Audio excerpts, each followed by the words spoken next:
Buenos días a todos. Good morning, everybody.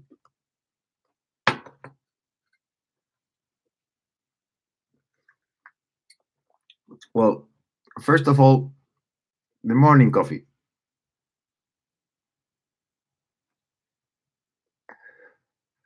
My wife, as always, bringing me the morning coffee. Well, as you probably already read,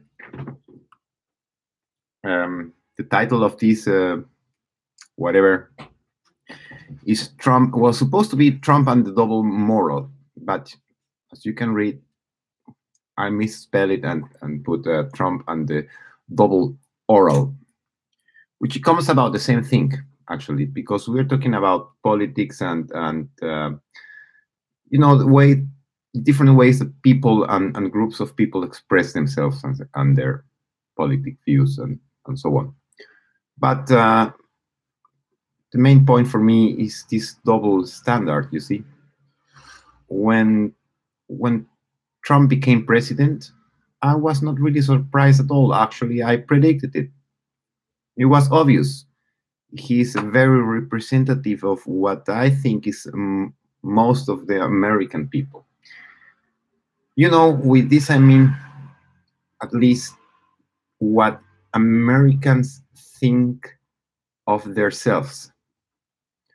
Um, you already noticed by now that this is not my native language, so I hope you can excuse that. But I think it's important to make this video in English because it's about you guys. So although it concerns all of us, you are in the middle of it, and I feel your country is being dismantled. It's being dismantled by yourself, which is obvious by now, right? The question is who is doing it? Not really why. Why is quite obvious, and who supposed to be too, but is not. At least not for most of us. I don't pretend by any means to know things that I don't, but if I put together the points and listen to both sides, which is the most important part in trying to figure out what's going on. There are many sides of the same story, so you have to really be able to put yourself in someone else's place. Having said that, it's incredible that but by now, my point of view has radically changed about Trump.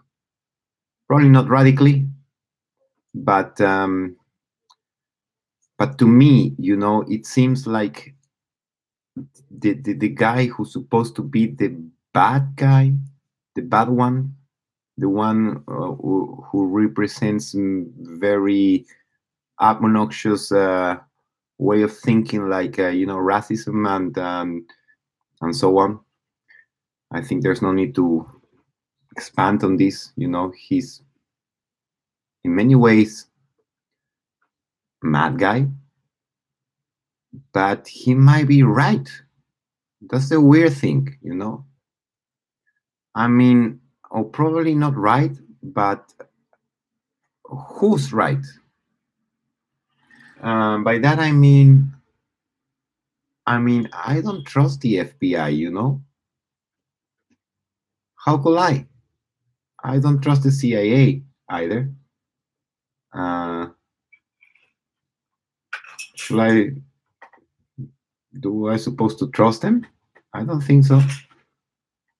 Um, I mean, we know what they did before, and before I mean the last 50 or 70 years. So I have no reason to trust them.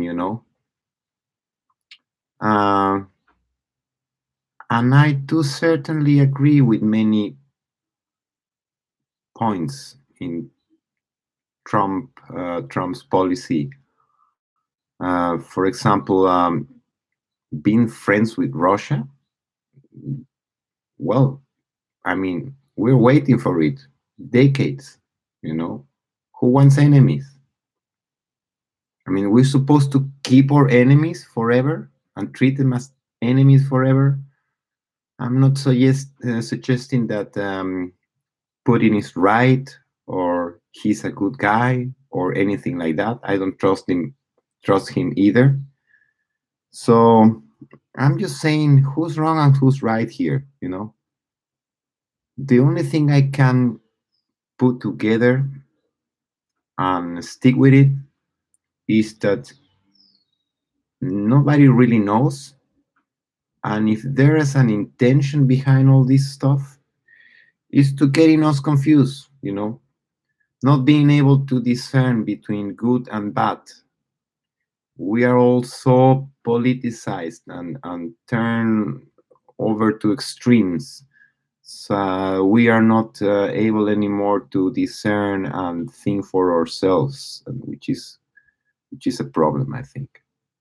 So I think before judging or taking a side, it's especially necessary nowadays to study the situation, to think a little bit longer before taking any decision on either one side or the other. So that's it for now. I hope you enjoyed.